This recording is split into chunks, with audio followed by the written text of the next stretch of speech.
ধন্যবাদ, বেশি লম্বা করা যাবে না। আপনি তো প্রশ্ন একটা করছেন, এখনো বলতেছে দাওয়াত ইসলামী নাকি বাতিল দরকার।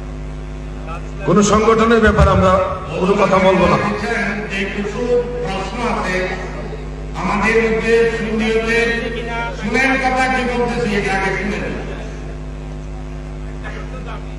একটি সুন্নিদের মধ্যে একটি বিতর্ক তৈরি করে আপনি যদি আরো এটা দুজনের কথা আপনি মহাসমাবেশে যদি এটা বলে দেন, এটা ঠিক হবে? যাই হোক, এগুলি আমরা নিব না, এই ধরনের প্রশ্ন আমরা নিব না। বিশেষ করে আমি অধম দাওয়াত ইসলামীকে ভালোবাসি, পরিষ্কার করে দিচ্ছি। দাওয়াত ইসলামী বাংলাদেশে কেন্দ্রীয় যে মার্কাজ সায়েদাবাদ, সেখানে আমি গিয়েছি। মাসলকে আলা হযরতের আকায়েদের উপরে তারা প্রতিষ্ঠিত, মানে আহলে সুন্নাত ওয়াল জামাতের আকীদার উপর প্রতিষ্ঠিত।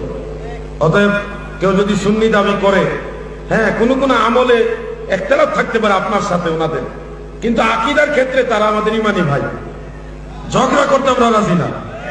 আমরা সব সুন্নি ভাইরা একে অপরের হাতে হাত যদি রাখি, সবাই যদি একসাথে হই।